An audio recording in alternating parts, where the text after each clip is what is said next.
Today, we're diving into a theological argument that's going to reframe some really familiar ideas in a way you have probably never heard before. We're looking at a text that presents this truly radical interpretation of what the heavens are and what the second coming might actually look like. So let's start with a question. What if the sky, the very heavens right above us, wasn't just an atmosphere or the emptiness of outer space, but something else? Something incredibly personal and deeply sacred. Okay, here's the core idea of the text we're digging into today. It argues that the heavens are quite literally the physical body or garment of Jesus Christ.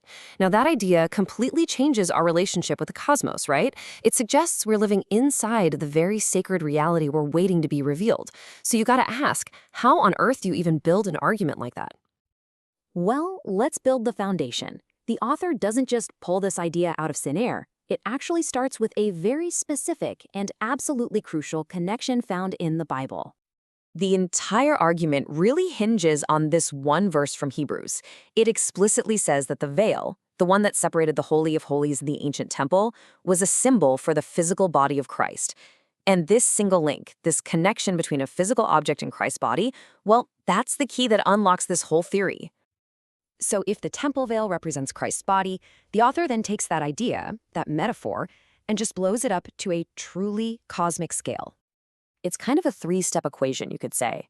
If the temple veil equals Christ's body, and if the heavens act like a much, much bigger cosmic veil separating us from the direct presence of God, then it follows that the heavens also represent Christ's body. In this view, we are literally living inside that sacred veil. Think about it. The conventional view sees the heavens as something we look at. But this theological text is proposing something way more intimate, that the universe isn't just a place we're in, but it's a kind of garment that we are contained within. And you see passages like this one that seem to reinforce the whole idea. Scripture itself describes the heavens as being temporary, like a cloak or a garment that's going to eventually wear out, get folded up, and be changed. For the author, this isn't just some poetic metaphor, it's a literal description of something that's going to happen. All right, this is where the theory gets really cinematic. The author uses this whole framework to paint this incredibly vivid picture of the physical events prophesied for the second coming. And this verse from Revelation, this is the centerpiece. It's not just that the sky changes, it vanishes. It rolls up like an ancient scroll. The author takes this imagery dead literally, as the physical manipulation of the garment of the heavens. So, here's the sequence of events as the author lays it out.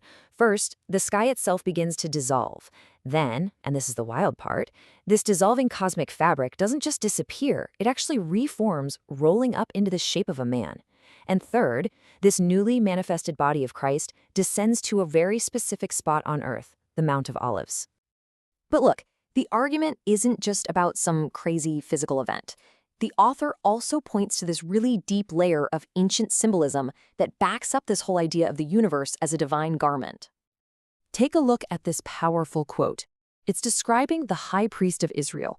And the idea here is that his sacred vestments, they were never just clothes. They were a symbolic map, a tiny model of the entire cosmos.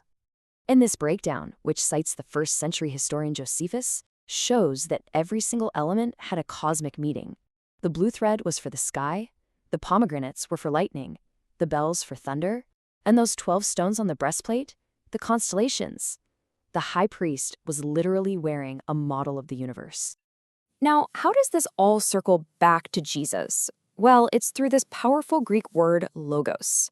It means word, sure, but it also carries this heavy meaning of wisdom and divine reason. In the ancient world, it was the ordering principle of the entire cosmos. So when translators used logos, they were talking about that divine, creative force of God from the Old Testament.